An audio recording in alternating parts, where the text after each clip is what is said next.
Bonjour et bienvenue à ce cours d'eschatologie présenté par l'Église chrétienne évangélique En Chemin. Votre animateur, Réal Gaudreau, pasteur. Bonne soirée à tous en ce jeudi 21 janvier 2021. Ça me fait plaisir d'être là pour la séance, ma foi, 18e séance de ce cours d'eschatologie biblique. Donc, ça me fait plaisir, comme à toutes les semaines, d'être avec vous pour partager ces notions d'eschatologie biblique. Donc, je vous annonce tout de suite que j'avais émis l'hypothèse d'étirer la série non pas à 19, mais à 20 émissions, à 20 séances. Et c'est effectivement ce qui va arriver parce que j'ai reçu quand même quelques questions suite à l'étude de la semaine dernière et j'ai considéré que c'était important de prendre le temps d'y répondre. Donc, ça étire. Donc, je vais prendre une quinzaine de minutes pour revenir sur les deux témoins, de revoir quelques éléments du texte d'Apocalypse 11. Et ensuite, nous allons commencer ce soir au menu, c'est la marque de la bête, Apocalypse 13. Et sur cette question-là, ce serait difficile d'en sortir à l'intérieur d'une seule séance parce que c'est quand même un texte, c'est probablement le texte qui fait le plus jaser dans l'Apocalypse, pour ne pas dire un des textes qui attire le plus l'attention, en tout cas celui qui est à l'origine du plus grand nombre de spéculations de toutes sortes en eschatologie. Et j'ai choisi donc de parler l'aspect théologique d'Apocalypse 13, mais également l'aspect de toutes les rumeurs qu'on peut faire porter à ce texte-là. Donc, qu'est-ce qui a souvent été dit sur la marque de la bête, le 666.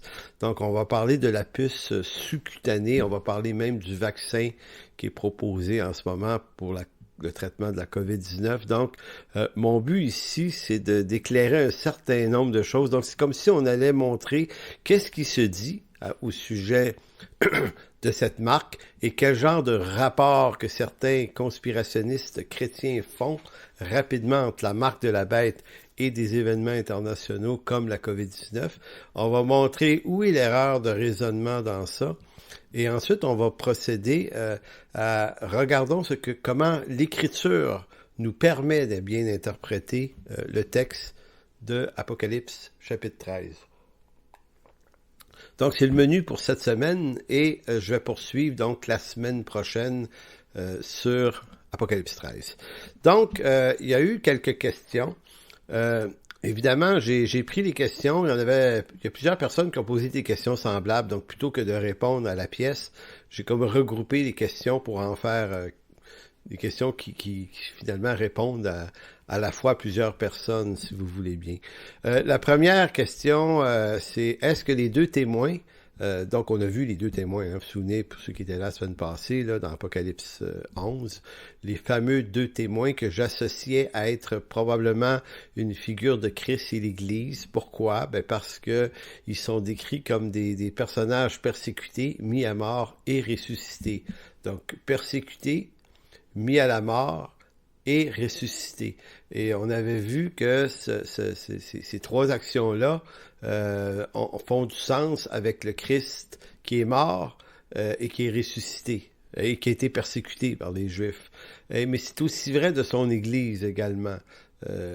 L'Église, c'est des gens qui sont en Christ, qui sont morts, puis que de toute façon, beaucoup ont été amenés à la mort par les persécutions, mais en Jésus-Christ, on est en résurrection de vie. Donc c'est pour vous dire que le profil fonctionne bien, et ça montre que les deux témoins sont des images. Encore là, quand on étudie Apocalypse, on tient compte de la lecture figurative que nous propose Jean, puisque c'est rempli d'images et c'est rempli de morceaux d'Ancien Testament et des morceaux un peu du Nouveau Testament, puisqu'on est dans la Nouvelle Alliance, dans l'Apocalypse. Donc, on a voulu vraiment montrer ça la semaine dernière. Donc, que peuvent être les fameux deux témoins qui sont à la fois deux arbres, là, deux oliviers, deux chandeliers. Donc, il y a beaucoup de possibilités et je vous ai bien dit que je voulais pas dogmatiser et vous dire avec certitude voilà ce que c'est et voilà ce que ce ne c'est pas, ce que ce n'est pas, mais bon, vous avez vu qu'on peut jouer là-dessus un peu quand même. La beauté de la chose, c'est qu'on n'est pas obligé de dogmatiser. Maintenant, la question que me posait, peut-être 2-3 personnes différentes qui ont posé cette question-là, est-ce que les deux témoins aussi ne pourraient pas être une représentation à la fois de l'Ancien Testament, l'Ancienne Alliance, et la Nouvelle Alliance. Et c'est intéressant, je sais que cette idée revient régulièrement chez certains commentateurs, car effectivement, on peut aussi voir dans les deux témoins l'image des deux témoignages Ancienne Alliance et Nouvelle Alliance qui peuvent symboliser ces deux personnages-là aussi.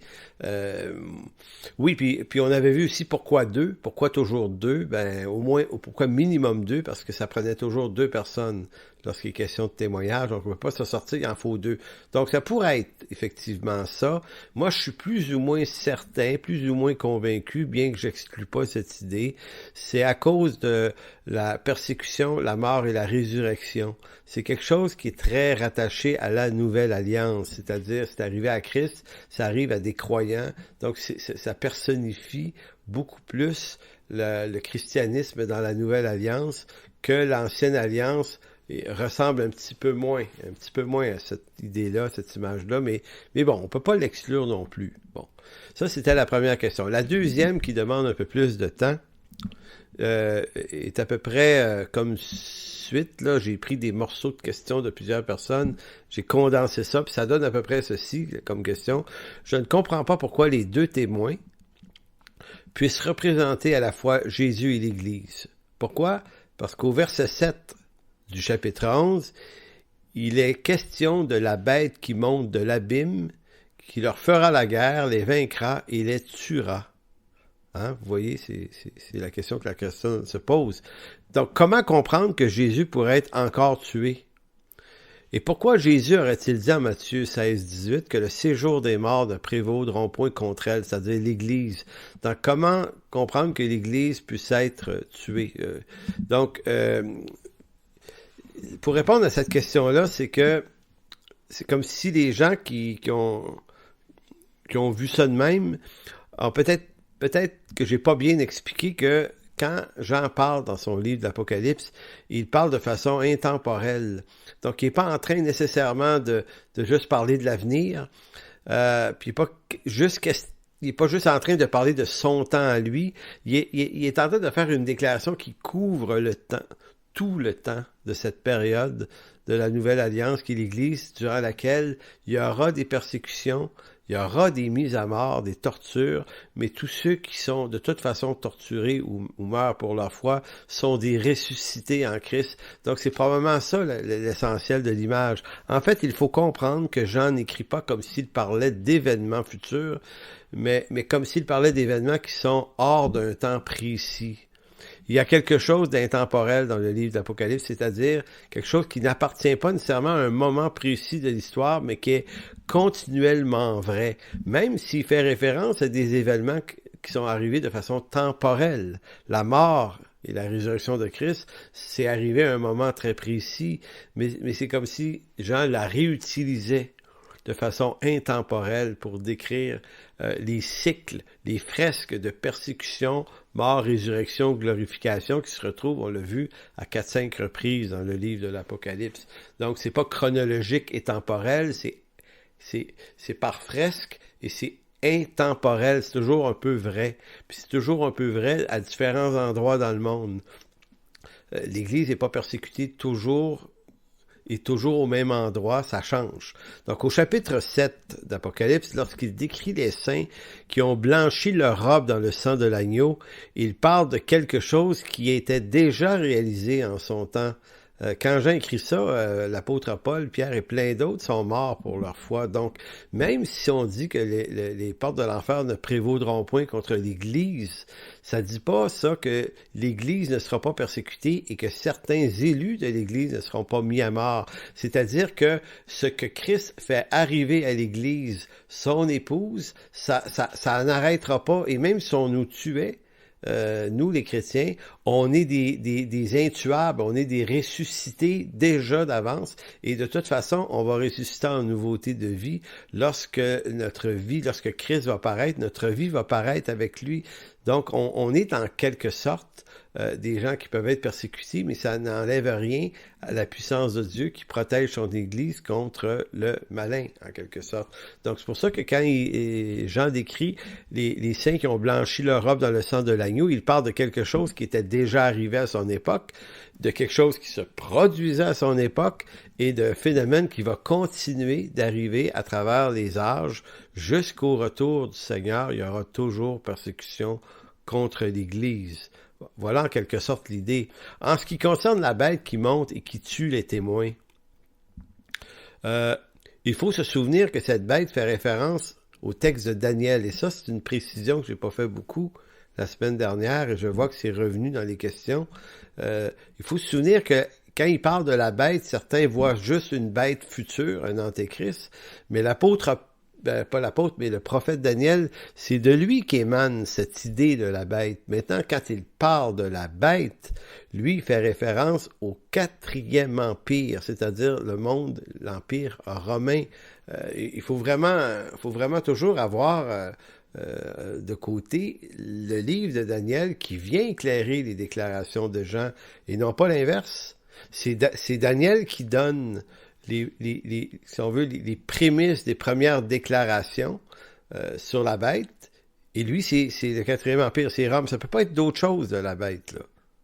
Ça veut pas dire qu'il peut pas avoir des personnages à travers l'histoire, des antéchrists, des hommes du péché qui vont apparaître ici et là, qui vont incarner cette même méchanceté. En d'autres mots, c'est à la fois temporel sur le plan prophétique, puisque cette 4e bête a réellement existé dans l'Empire romain, mais à la fois, quand Jean reprend le matériau de Daniel pour parler de la bête, bien évidemment, il fait référence, lui, dans son référent, son morceau qu'il est allé chercher, il est allé chercher dans Daniel. Donc la bête, c'est Daniel, c'est les Romains. Mais ça devient intemporel dans l'histoire, puisque différents gouvernements peuvent agir semblablement au pouvoir romain et persécuter de la même façon les chrétiens. Je vous vais tourner dans 2 textes. Daniel 7, 21. Vous allez voir à quel point l'apôtre Jean, dans Apocalypse 11, reprend une déclaration de Daniel 7. Et pourquoi j'ai décidé de choisir ce morceau prophétique qui est particulier? C'est parce que ce texte-là va nous montrer comment Jean travaille la reprise textuelle d'éléments de l'Ancien Testament. Comment il le fait? Il le fait pas à la façon de Paul ou de Pierre ou des autres apôtres ou même de lui-même dans ses propres écrits, là.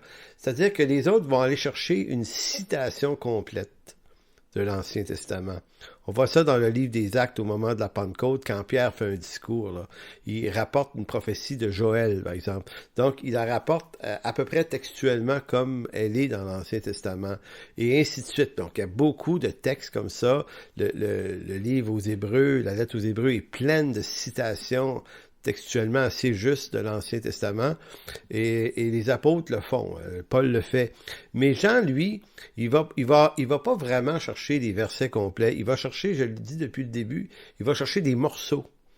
Lui, là, c'est un peu, je sais pas si l'image que je vais vous donner va être bonne, mais c'est un peu comme si il y avait une maison avec plein de trucs dedans, des meubles, des cadres, des trucs, plein d'objets dedans, et que Jean reconstruisait une maison en se servant des morceaux de cette maison-là.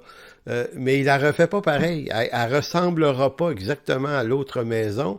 Et les morceaux vont être éparpillés différemment dans la maison. Donc, il reproduit pas le salon tel qu'il était dans l'autre, mais peut-être qu'il va avoir des pièces du salon dans l'autre qui vont se retrouver dans celle-là, puis il va peut-être avoir des morceaux, des pièces qui se retrouvent dans le salon, mais qui n'étaient pas dans le salon de l'ancienne. Donc, c'est un peu ça l'univers apocalyptique, cette espèce de discours que Jean fait. Il retricote de façon symbolique en allant chercher tous ces morceaux-là, puis il leur donne un sens très symbolique. Et c'est pour ça que si on comprend bien l'Ancien Testament, si on le connaît beaucoup, là, on reconnaît les affaires. C'est comme si on rentrait dans la maison pour dire, OK, ça, là, dans l'autre maison, c'était au 2e, ici, c'est au 1er étage. Et je vois un bout d'escalier, je vois un bout de mur, je vois... Mais c'est pas pareil. Donc, c'est pour ça que je dis que c'est pas textuellement ramené de la même façon. Et je vous montre un exemple, Daniel 7, 21. Daniel 7, 21, ça dit « Je vis cette corne faire la guerre aux saints. » Ici, elle est appelée une corne. « Et l'emporter sur eux. Jusqu'au moment où l'Ancien des jours vint donner droit aux saints du Très-Haut, et le temps arriva où les saints furent en possession du royaume. » Donc, quand on lit ce texte-là, ce qu'on voit, c'est le malin qui fait la guerre et qui persécute les croyants. Il l'emporte sur eux, mais sa victoire est de courte durée parce que l'Ancien des jours, le Très-Haut, Dieu, sauve les saints et leur donne possession du royaume. Daniel 7, 21. Maintenant, Apocalypse 11, 7 à 8. Apocalypse 11, 7 à 8 dit « Quand ils auront achevé leur témoignage, les témoins, là, la bête qui monte de l'abîme leur fera la guerre. » Donc, vous avez ici ce qui était appelé une corne en Daniel 7, 21, devient une bête ici. Mais la bête, c'est le 4e empire. Il dit, le monde de l'abîme leur fera la guerre, les vaincra et les tuera. Donc, vous voyez là la cohésion entre Daniel 7, 21, cette corne je vis cette corne faire la guerre aux saints et l'emporter sur eux. Et dans Apocalypse 11, 7, la bête qui monte de l'abîme leur fera la guerre, les vaincra et les tuera. Je ne sais pas si vous voyez, Jean n'est pas en train de vouloir aller chercher le verset textuellement comme il est dans Daniel. Il va chercher des morceaux, il va changer des noms, mais il raconte la même chose. Verset 8 d'Apocalypse 11, « Et leurs cadavres seront sur la place de la grande ville, qui est appelée, dans un sens spirituel, Sodome et Égypte, la même que là où le Seigneur a été crucifié, et un peu plus loin dans le texte, ils sont déclarés comme, par l'Esprit de Dieu, ils vont ressusciter les deux cadavres en question. » Maintenant, quelqu'un m'a fait remarquer qu'il y a une différence, parce que Jésus, lui, a été mis au tombeau, alors que les cadavres, eux autres, des deux témoins ne seront pas mis au sépulcre. Comment expliquer que Christ l'a été mis au sépulcre? Mais là, si c'est Christ, une image de Christ, pourquoi ça le décrit comme n'ayant pas été mis au sépulcre? En fait, c'est pas ça qui est important, parce que Jean n'est pas dans la textualité, dans la référence textuelle absolue. Il va chercher des morceaux et il reconstruit l'histoire de l'Église persécutée. Donc, s'il les déclare non ensevelis dans un tombeau, dans ce cas-ci, la raison n'est pas claire pourquoi il le fait, puis moi, je suis pas du tout certain. J'essaye de me casser la tête pourquoi il dit ça. La seule chose, c'est parce que dans son texte, il dit « Il faut que les gens de la terre les voient. » Donc, évidemment, si on les embaume, on les met dans un sépulcre, on les voit plus. Ils sont cachés. Mais pour les besoins du discours apocalyptique de Jean, puisqu'il veut que les habitants de la terre les voient morts, se réjouissent et s'envoient des présents tellement ils sont contents qu'ils ont été tués, il faut pas qu'ils soient ensevelis. C'est à peu près la seule raison qu'on peut trouver. Sauf que, en terminant sur ces deux textes-là, si vous les relisez, donc Daniel 7, 21 et 22, et que vous comparez à une bonne partie d'Apocalypse 11, 7 et 8 et un peu plus loin, vous voyez très bien l'écho de Daniel 7 dans Apocalypse 11. C'est la même chose. Une entité démoniaque fait la guerre aux croyants, l'emporte sur eux, peut même les tuer, mais au bout de la course, Dieu ressuscite, redonne la vie et leur redonne le royaume. Donc, je trouve que cet exemple des deux textes ici montre la manière avec laquelle Jean travaille son écrit. Maintenant, c'est pour ça que je vous disais, faut pas chercher dans tous les détails une signification particulière, puis il faut pas chercher des grandes ressemblances, faut rechercher surtout des morceaux, des objets. Donc la bête qui monte et qui fait la guerre aux saints dans Apocalypse 11, et la corne de Daniel 7, est clairement le 4e empire. Pourquoi? Parce que c'est un tribunal romain qui a condamné Jésus-Christ, et Jésus-Christ est mort. Donc Jean n'est pas en train de dire qu'il va remourir à nouveau dans Apocalypse 11. Il est en train, de façon intemporelle, de décrire ces entités que sont le Christ et son Église, qui sont souvent persécutées, vouées à la mort, mais qui ont une vie de résurrection. Donc l'image nous montre le tribunal romain qui a condamné Jésus-Christ, bien que les Juifs ont participé au procès. C'est un tribunal romain qui a donné droit à la crucifixion, parce que les Juifs ne pouvaient pas condamner à mort sans passer par un tribunal romain. Ils pouvaient juger les actes des Juifs s'ils voulaient, qui étaient relatifs à leur loi, mais quand venait, si ça méritait la mort, à ce moment-là, le monde romain exigeait que ce soit ces tribunaux qui examinent la cause. Donc, c'est pour ça que la quatrième bête a effectivement est responsable de la mort et la crucifixion du Messie. Et pendant les 3 siècles qui ont suivi, Rome a persécuté des milliers de croyants. Vous avez des pères de l'Église, vous avez Eusèbe notamment et d'autres, Polycarpe et d'autres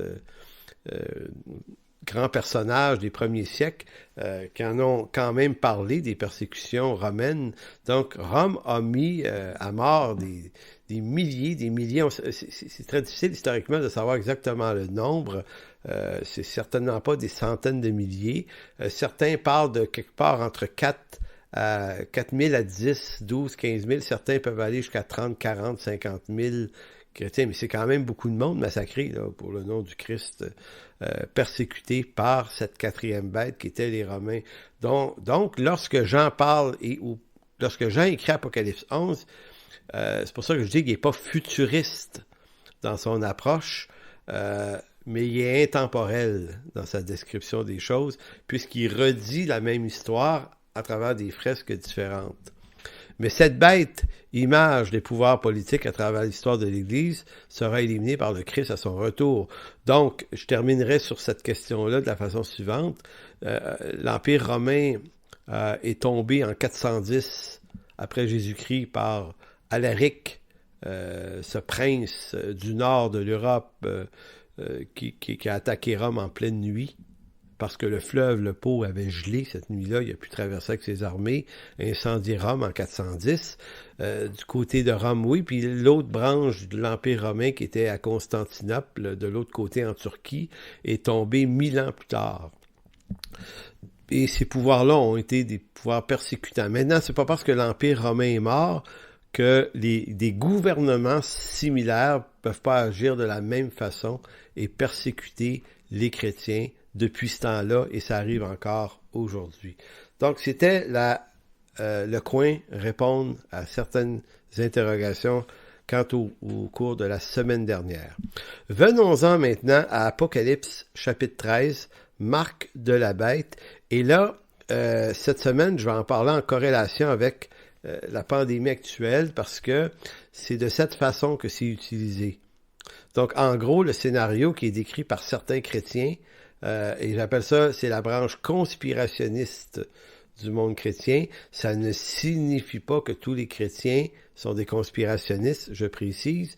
Je ne suis pas en train de dire que ceux qui ont une approche plus littérale des textes, qui adhèrent à une lecture dispensationaliste et pré-tribulationniste et tout ça du livre de l'Apocalypse, je suis vraiment pas en train de dire que tous sont des conspirationnistes. Au contraire, la majorité ne le sont pas. Cependant, les conspirationnistes chrétiens tirent leur énergie, leur source, leur information de cette position-là, avec imprudence, d'ailleurs. Donc, je veux en parler parce que c'est au cœur du défi. Et en gros, ce que certains chrétiens vont dire, c'est que la COVID-19 est une machination, une invention perpétrée loin d'avance, prévue. On avait prévu le vaccin qui allait nous en guérir, parce que dans ce vaccin-là, on veut incorporer des éléments qu'on appelle les nanoparticules, des nanotechnologies. Et là, j'ai choisi de parler de ces phénomènes-là pour expliquer qu'est-ce qui tient la route, puis qu'est-ce qui tient pas la route, puis démêler le vrai du faux autant que c'est possible de le faire. Parce que on se dit, si le vaccin contient des nanoparticules qui pourraient s'apparenter à une fameuse puce sous-cutanée, ben là, on pourrait entrer dans l'ère du contrôle Et là, quand on voit le 5G là, s'installer, donc c'est facile de faire des collages entre différents phénomènes technologiques et de relier ça au grand reset qui s'en vient en mai ou avril prochain, et là de commencer à bâtir une idée avec un paquet de phénomènes en pensant qu'ils ont tous été fabriqués, préfabriqués, imaginés par une élite malveillante en vue d'incorporer cette fameuse marque de la bête, qui serait une marque littérale avec laquelle on ne pourrait ni acheter ni vendre. Et si vous reliez à ça l'autre projet que les gouvernements en Occident ont depuis un siècle de bâtir des camps d'internement, parce que ça fait partie des projets réels.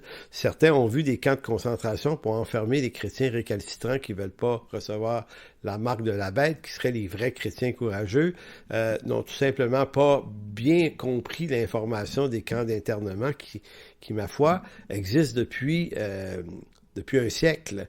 Et le gros problème en Occident, c'est qu'après la grippe espagnole en 1918-1919, les gouvernements de l'époque et par après ont compris que tout pays qui se respecte devrait avoir des lieux, des hôpitaux ou des camps qui prévoient que lorsqu'arrive une grande pandémie très nocive pour la santé, qu'on puisse mettre en quarantaine les gens pour les traiter et les sortir de la population pour pouvoir empêcher que tout le monde soit contaminé. Donc c'est ça un camp d'internement, c'est pas un camp de concentration, ce sont des campements médicaux pour traiter les gens. Et lorsque les gens sont plus porteurs des virus tragiques, ben ils peuvent être lâchés, mais c'est pas une prison.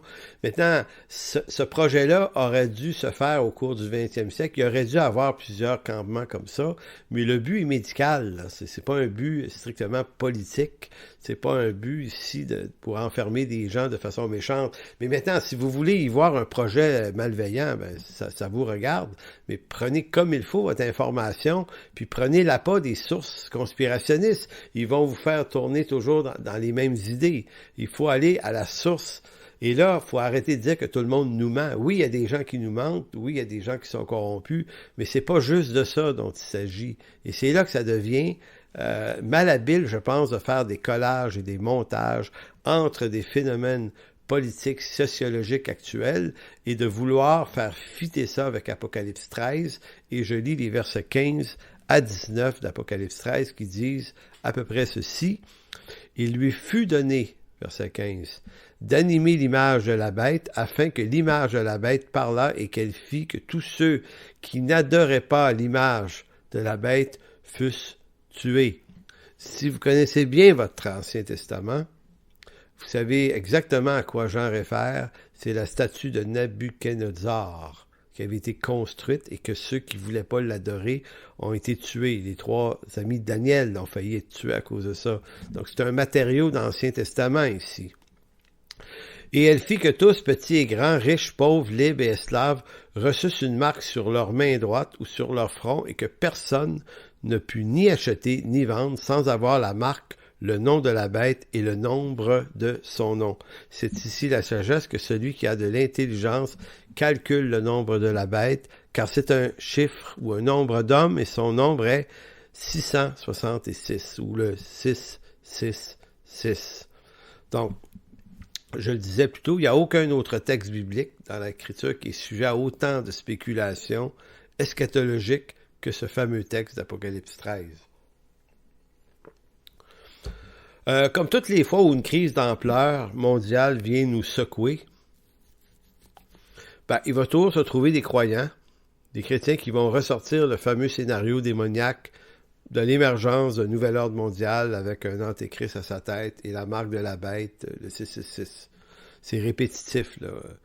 Je suis sauvé, moi, depuis 1983, là, ça fait à peu près, 38 ans, je pense, là. Et ce scénario-là, à chaque fois qu'il est arrivé un événement mondial quelconque, ce scénario-là ressort à chaque fois et à chaque fois on se trompe.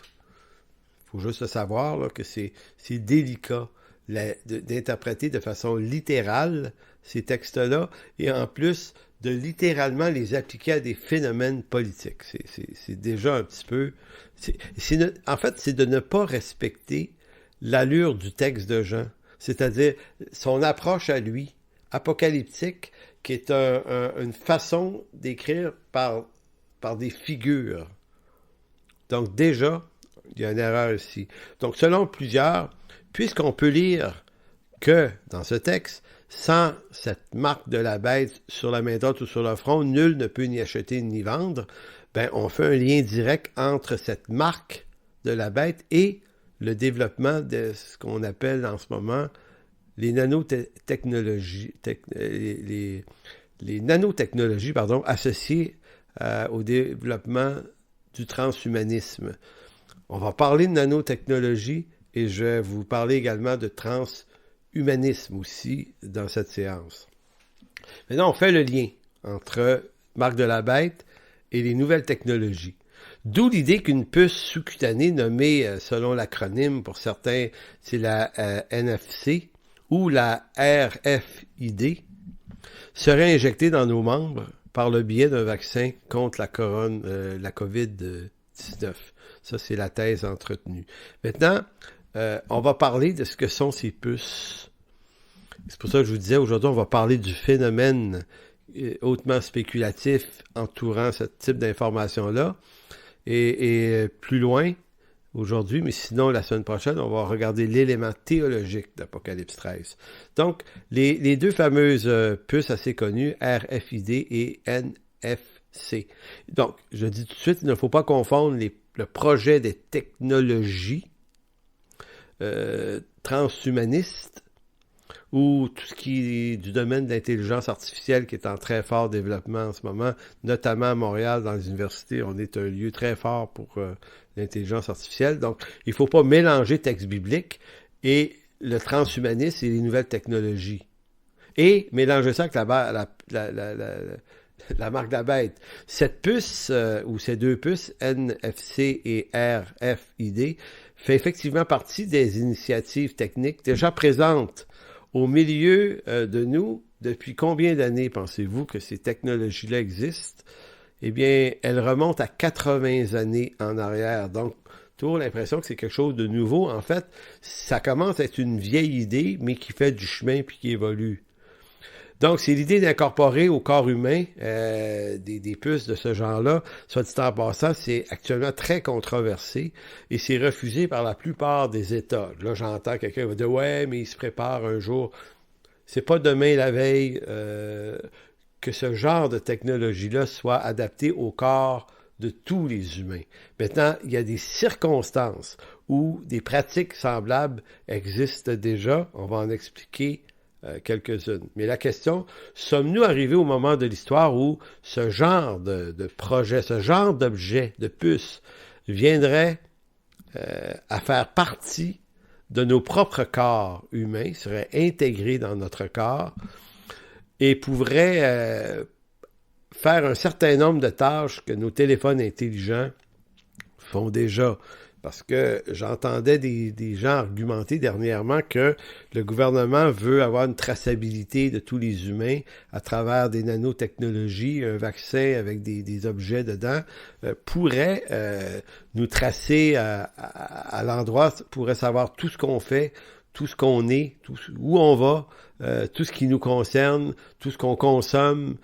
Et moi, je répondais à un homme sur Internet la semaine dernière, je lui dis, mais pourquoi tu crains que ça arrive, ça? Parce que le gouvernement sait déjà tout. Donc, de dire que le gouvernement veut tout savoir, pour moi, c'est une utopie, parce que le gouvernement sait déjà tout, parce que c'est lui qui tient les registres de naissance. Le gouvernement sait où je suis né. Exactement à Amqui, en Gaspésie, en 1961, le 24 octobre. Il sait que je suis un garçon. Et mon dossier médical, j'ai eu une opération aux yeux en 67, en 69, j'ai eu ça à Sacré-Cœur à Montréal. Le gouvernement le sait, là, mon dossier, c'est le gouvernement qui gère l'État et qui gère les systèmes médicaux. Le gouvernement est au courant de tous les jobs que j'ai eus dans ma vie. J'ai payé des taxes et des impôts là-dessus. Donc, il se souvient mieux que moi les dates exactes d'embauche et quand j'ai lâché une job, si j'ai déjà retiré du chômage. Le gouvernement sait absolument tout de moi. Et c'est son rôle de savoir parce que c'est lui qui gère les citoyens d'un pays. Donc, il y a un minimum d'informations. Donc, le gouvernement sait comment je gagne par année, comment je paye d'impôts. On sait exactement où est-ce que je magasine. On sait ce que je mange parce que on peut avoir, à travers nos cartes de crédit, nos cartes, tout ce qu'on possède laisse des traces absolument, mais absolument partout. Nos téléphones servent de géolocalisation, donc où est-ce qu'on va? Tout est tracé, parce que si vous avez un téléphone, c'est vous qui acceptez d'être tracé par Google et compagnie. Donc, si vous dénoncez ce système-là comme étant un danger, ben vous êtes en train de dénoncer quelque chose dans lequel vous êtes déjà volontairement ou non, mais volontairement, si vous avez un téléphone, vous avez choisi de faire partie de cette matrice. Et même si vous en avez pas, vous dites, moi, j'ai juste pas de téléphone.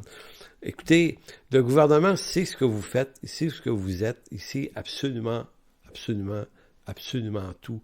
Il n'y a rien de plus à savoir. Il n'y a rien de plus. Quelqu'un dit, oui, mais il y a peut-être d'autres choses qu'il veut savoir. Ben, il n'y a rien d'autre d'intéressant de toute façon. Hein? Que vous ayez mangé des chips au barbecue ou au ketchup, tout le monde s'en fout, là. Le gouvernement aussi. Donc, c'est comme si on spécule sur des choses qui font pas de bon sens. Et comme j'avais déjà expliqué à un ami, si tu penses que M. Gates et compagnie est un grand conspirateur, ben à partir du moment où tu as un ordinateur, puis tu es en train de m'écouter en ce moment, puis tu fais affaire avec Microsoft et Word et tu utilises le matériel, ben c'est toi qui finances ce mania-là. Donc, comprenez-vous qu'on peut entrer dans des espèces de raisonnements qui, au bout de l'affaire, font plus ou moins de sens. Mais ça ne dit pas qu'on n'est pas dans un monde hautement technologique, sous haute surveillance, par des espèces de Big Brother. On est dans un monde comme ça. Maintenant, est-ce que tout ça, et les risques que ça représente, parce que ça représente des risques, cette hyper-surveillance des humains, est-ce que ça, c'est Apocalypse 13 en même temps? C'est là que c'est douteux.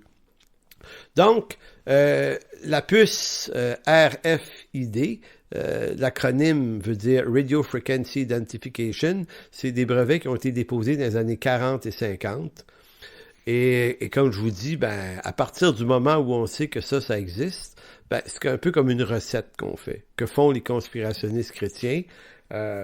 Donc, c'est comme si, vous savez, quand on fait un gâteau, là, ça prend un bol là, pour mélanger les objets. Donc, je vais vous faire ça sous la forme d'une recette.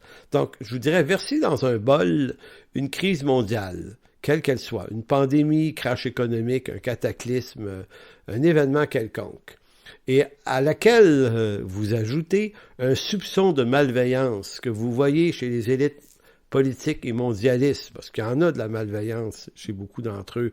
Donc, une malveillance de banquiers, de milliardaires et d'ex-politiciens. Donc, ajoutez un soupçon d'eux autres. Et à tout ça, ajoutez le projet d'un nouvel ordre mondial en gestation comme les Nations Unies ou autre chose, et ajoutez dans le même bol quelques prophéties bibliques que vous allez tirer de l'Ancien et du Nouveau Testament, et ajoutez à ça cette fameuse puce sous-cutanée, et mélangez le tout. Mettez au four. Et lorsque vous allez ouvrir le four, ben, vous obtenez un règne de l'Antéchrist contrôlant tous les hommes de la terre grâce à la marque de la bête qui est le chiffre 666, et ainsi de suite. C'est une recette. Maintenant, peut-être que pour plusieurs, cette recette fait du sens et on va dire oui, c'est ça. Mais c'est peut-être pas ça du tout. Donc, vous avez le droit de croire que c'est ça, mais vous devriez faire aussi, si on veut, un peu plus de théologie pour comprendre le texte pour lui-même. Maintenant, en ce qui concerne la fameuse puce et toutes les nanosciences, on va s'en parler. On va s'en parler parce que ça vaut la peine de définir de quoi on parle et de quoi on parle pas. Donc, la fameuse puce RFID, que je vous disais que c'est Radio Frequency Identification, il y en existe deux sortes. Une forme active et une forme passive. Donc, il s'agit de puces qu'on peut vous mettre sur une partie de votre corps, généralement sur la main. Et là, vous voyez, vous dites, ouais, mais c'est la main, ça ressemble tellement à Apocalypse 13. Attention aux fausses ressemblances, en apparence, parce qu'il faut comprendre de quoi on parle. Donc, dans les RFID, il existe modèle actif. Le modèle actif, permet la mémorisation et la récupération de données à distance. Ça sert à ça.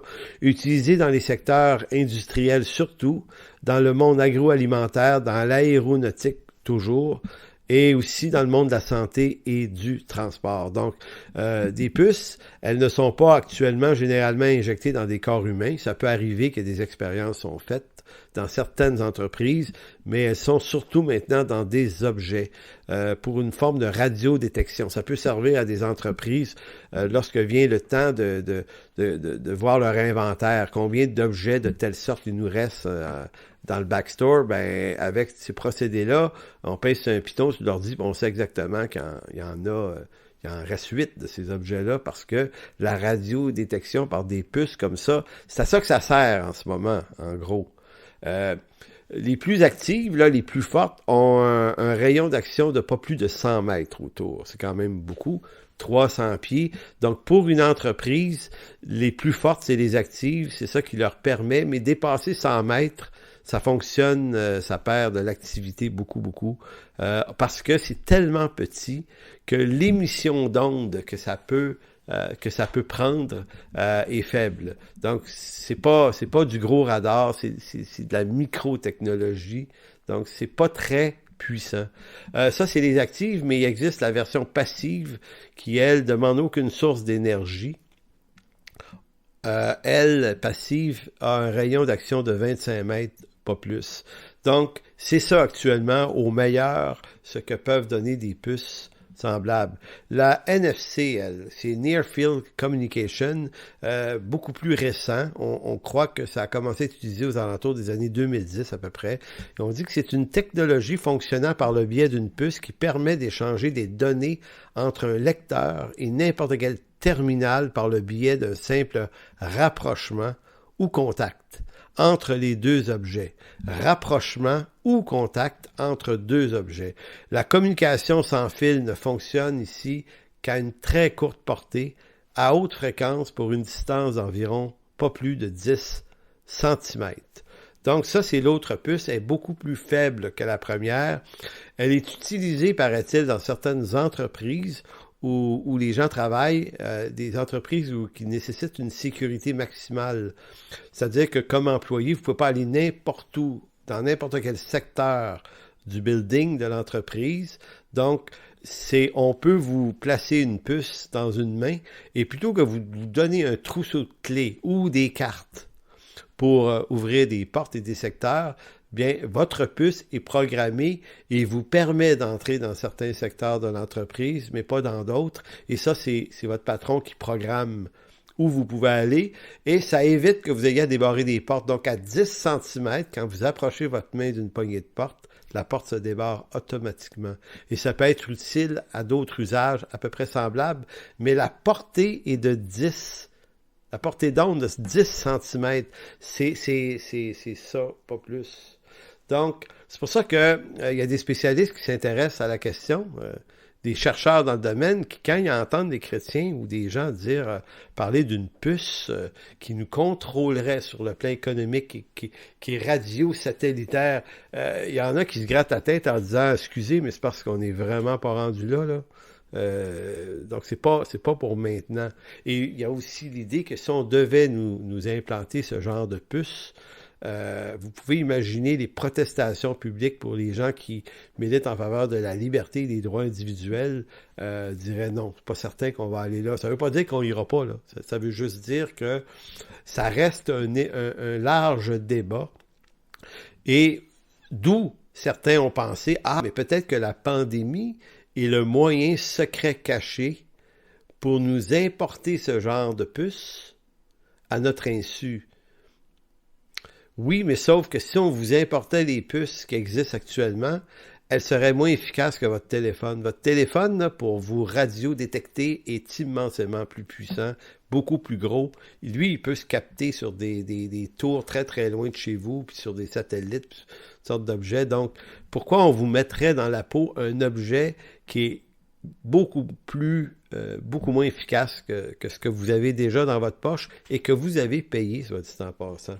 Donc, ce type de gadget technologique ne peut être associé à la marque de la bête de l'Apocalypse 13, même si Jean parle d'interdiction d'acheter ou vendre en fonction de la possession de cette marque. Vous vous souvenez, on a lu, si quelqu'un a cette marque, il ne peut ni acheter ni vendre. Donc, même si Apocalypse dit ça, et que pour vous, la puce en question vous semble créer un rapprochement, et vous avez raison là, qu'on peut littéralement voir un rapprochement, mais on ne peut pas nécessairement le faire, ce rapprochement-là, pas parce que je veux pas, c'est parce que la déclaration de Jean dans Apocalypse 13 n'est pas de nature technologique, mais de nature politique. Je m'explique. Le traitement politique ici, c'est parce que Jean parle de la bête. La bête, c'est un gouvernement, c'est une instance politique qui persécute des croyants. C'est de ça dont il est question pour Jean. Maintenant, c'est de nature politique parce que c'est relié à la privation des droits et libertés de faire du commerce en temps de persécution. Si vous regardez ce que Jean est en train de dire, c'est que ceux qui ont cette marque ne peuvent pas faire de commerce à toute fin pratique. Maintenant, parle-t-il d'une marque littérale ou est-ce qu'il utilise un symbole? La symbolique d'une marque d'appartenance à un système. Est-ce que ça serait une marque ou non? Écoutez, quand Adolf Hitler prend le pouvoir en Allemagne en 1933, il va défaire des droits et libertés tranquillement, pas vite, et juste au moment où, aux alentours des années 38-39, quand la guerre est sur le point d'éclater, il a déjà retiré aux Juifs leur citoyenneté allemande, leur droit de faire du commerce. En d'autres mots, ce que Jean décrit, c'est appliqué des dizaines, probablement des centaines de fois dans l'histoire, c'est-à-dire que quand un gouvernement, politiquement, persécute des croyants, ou une religion ou un certain nombre de gens, une des premières choses qui lui enlève, c'est sa liberté de faire du commerce, d'acheter et de vendre. Et c'est exactement ce que Hitler a fait. Mais là, je ne suis pas en train de dire qu'Apocalypse 13 est une prophétie d'Adolf Hitler. Je suis en train de vous dire que la prophétie ou le texte d'Apocalypse 13 décrit les comportements des gouvernements persécuteurs. La privation du droit de faire du commerce est monnaie courante dans tous les siècles et dans tous les régimes totalitaires qui ont persécuté des chrétiens notamment. En URSS, en 1917, quand Staline prend le pouvoir, là, on institue un régime de terreur, mais un régime athée, où on interdit le christianisme d'avoir pleine liberté, et ceux qui s'affichent comme tels vont être privés d'une certaine quantité de leurs droits, pour ne pas dire même être envoyés dans les goulags. En Chine, en Corée du Nord, c'est la même chose. C'est toujours la même procédure. On vous gruge vos droits, et un des droits les plus importants qu'un humain possède, c'est de pouvoir acheter et vendre, en d'autres mots, de pouvoir exister, de pouvoir manger, de pouvoir, ça prend de l'argent, ça prend des moyens pour le faire. Donc, c'est pas pour rien que les gouvernements enlèvent ce type de droit-là. Écoutez, sous l'Italie de Mussolini, durant la Deuxième Guerre mondiale, c'est exactement ce que le gouvernement de Mussolini a fait. Il a retiré aux Juifs en Italie le droit d'avoir des commerces. Et si vous voulez voir un film qui traite la chose avec beaucoup de dignité, c'est le film de Roberto Benigni qui s'appelle « La vie est belle ». C'est un film que j'ai vu à quelques reprises. Et c'est exactement ce qui arrive à ce commerçant qui avait une boutique en Italie. Il a été obligé de la fermer. Donc, c'est ce qu'amène les persécutions. Écoutez, en France, là, durant la Renaissance, les Huguenots chrétiens ont eu le même problème dans beaucoup de villes de France. Quand j'étais à l'université, j'ai fait des travaux là-dessus. On retirait aux Huguenots toutes sortes de droits à certains moments donnés. Vu qu'ils n'étaient pas des catholiques en France, ils pouvaient ne pas, ils perdaient le droit de faire un certain nombre d'activités. Donc, il faut comprendre qu'Apocalypse 13, Jean, il pense pas à des technologies futuristes, lui. Il est en train de penser à ce qui se fait depuis toujours lorsqu'un gouvernement persécute une frange de sa population, ben il lui retire le droit de faire du commerce. Et c'est ce qui est arrivé à travers l'histoire de l'Église. C'est ce qui est arrivé aux Juifs, à beaucoup de chrétiens dans certaines périodes de persécution romaine. Pendant Jésus-Christ et le moment où l'Empire romain devient un peu plus chrétien, là, il se passe 3-4 siècles environ, il n'y a pas eu 4 siècles de persécution, mais il y a eu une dizaine de vagues de persécution où ça s'est passé. Donc ça, c'était un premier point que je voulais mentionner sur Apocalypse 13 et les technologies. Maintenant, j'ai parlé des technologies reliées au transhumanisme. J'en parle un petit peu aujourd'hui. Je n'étais pas obligé, mais je le fais parce que c'est relié aux fameuses histoires de puces et parce que je vais redonner un cours à partir du mois de février qui va s'appeler l'histoire du progressisme. Et dans ce cours-là, je vais en parler davantage. J'ai beaucoup d'ouvrages là-dessus, moi, sur toute la question de comment on veut modifier l'ordre sexuel dans nos sociétés postmoderne, pour ne pas dire hyper moderne. Ça, c'est un excellent livre de Serge Éphèse. Vous avez Francis Fukuyama, très connu, La fin de l'histoire et le dernier homme. La fin de l'histoire et le dernier homme de Francis Fukuyama. Vous avez un livre d'un personnage qu'on redoute un peu souvent, Henry Kissinger, qui parle de l'ordre du monde. Donc, il existe des bouquins qui décrivent un peu ce qui est là, ce qui s'installe, ce qui s'en vient. Maintenant, moi, ce qui m'intéresse, c'est de distinguer les choses, de démêler les choses. Évitons de faire des packages, de toutes les rattacher ensemble, mais en même temps, sans être en train de se dire qu'il ne se passe rien. Il se passe des choses. Par exemple, le transhumanisme. Le transhumanisme, qui est relié à toute la question de l'intelligence artificielle, se traduit de la façon suivante. Le transhumanisme est un ensemble de techniques, mais aussi de réflexions visant à améliorer les capacités humaines, qu'elles soient physiques ou mentales, via un usage avancé de nanotechnologie et de biotechnologie. Qu'il s'agisse de rendre la vue à une personne non-voyante, de faire marcher un homme paralysé avec des prothèses animées via des processeurs, ou encore de stimuler le cerveau pour lutter contre certaines maladies comme le Parkinson, les travaux se multiplient dans de nombreux domaines pour améliorer les conditions de vie de l'homme. Donc, quand on parle de nanotechnologie ou de technologie transhumaniste, ben, c'est à ça qu'on réfère. C'est beaucoup relié au monde de la recherche médicale.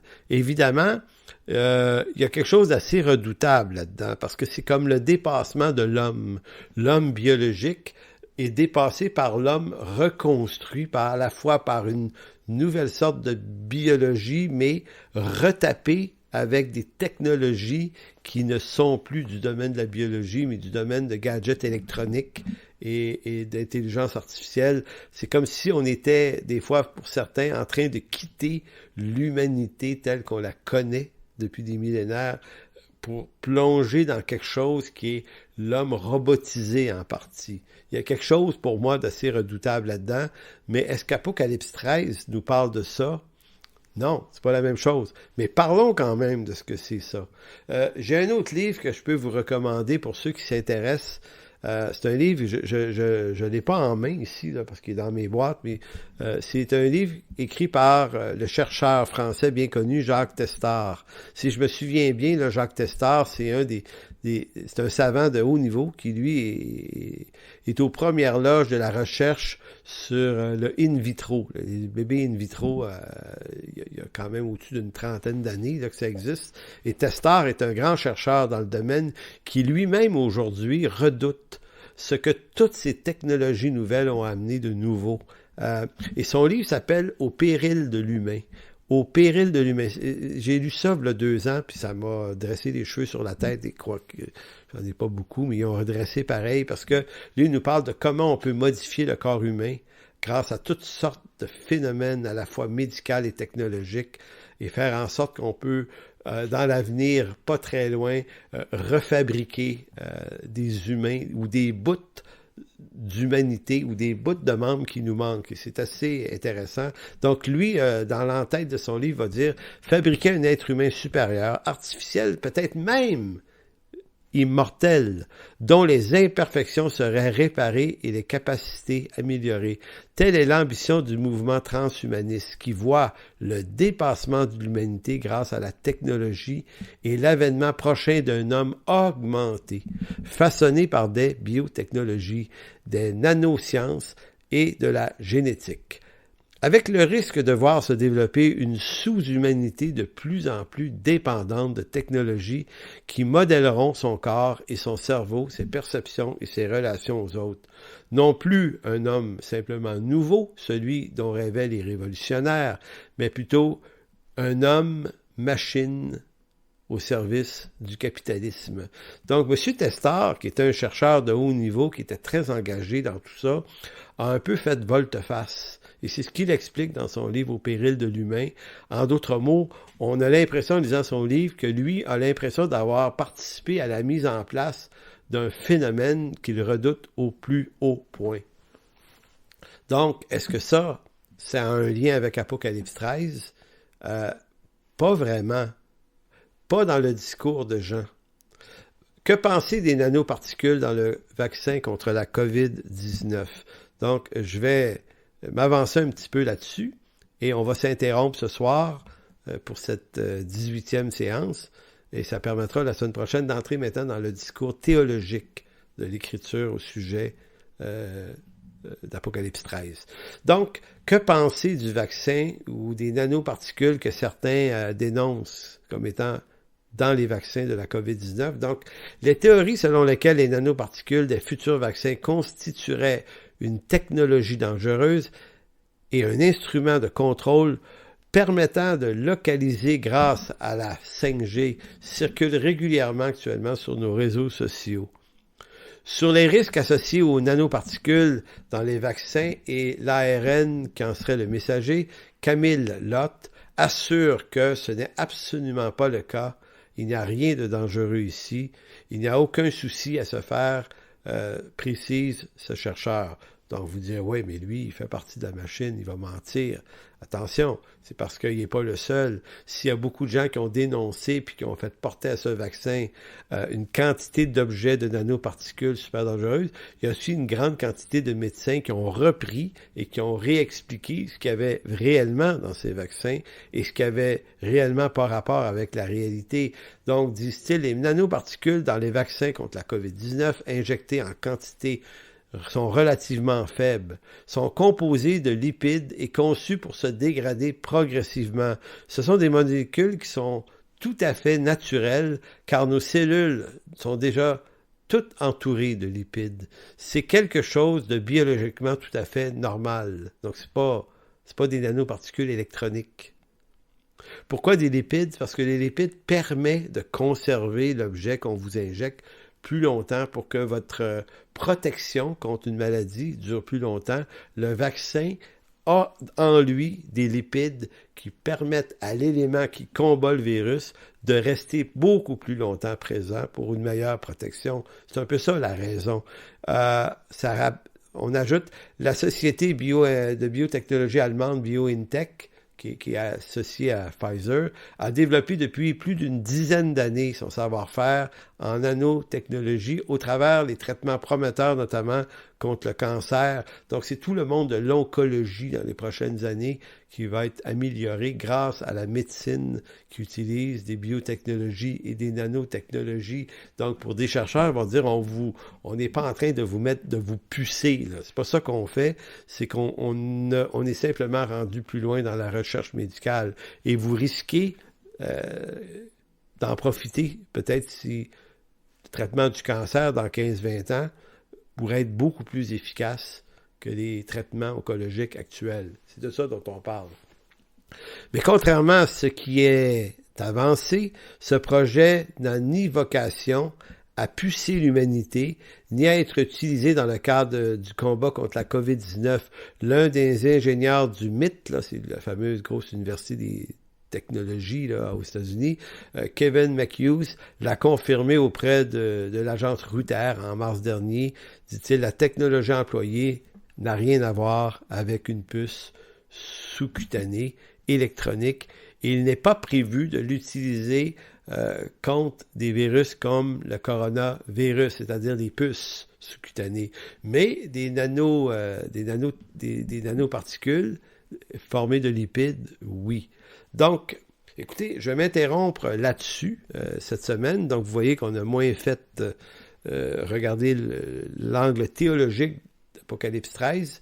Je voulais me concentrer sur qu'est-ce qu'on fait dire à l'excès, à la limite, qu'est-ce qu'on peut faire dire à Apocalypse 13.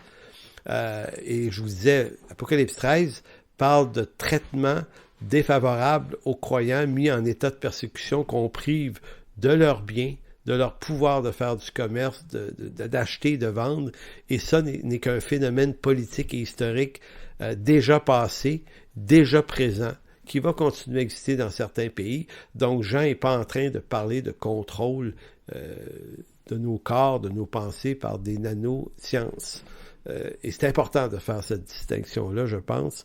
Et la semaine prochaine, donc la séance 19, on va entrer dans l'explication d'Apocalypse 13 en citant des bons théologiens comme G.K. Beale, qui a écrit beaucoup là-dessus, M. Carson aussi et d'autres, et comprendre comment comprendre les chiffres, les modèles, les personnages qui sont reliés aux chiffres de la bête, le 666. Quel est-il? C'est ce que nous verrons la semaine prochaine. Alors, merci, Père, de bénir cette classe aujourd'hui, cette séance. Merci qu'elle puisse être utile à nos entendements pour se faire une tête sur ce qui se passe dans notre temps. Et on te demande de bénir chaque personne aussi, Seigneur, qui est là, qui écoute, qui reçoit cette instruction, que ça puisse être une bénédiction, que ça puisse faire du bien. Alors, merci de bénir tout et chacun dans le précieux nom de Jésus. Amen. Donc, on se quitte là-dessus pour la séance 18. Au plaisir de vous revoir la semaine prochaine pour la 19. Ça va être passionnant, la 19. Vous allez voir, ça va vraiment... J'ai comme très hâte, très, très hâte. Alors, bonne semaine à tous.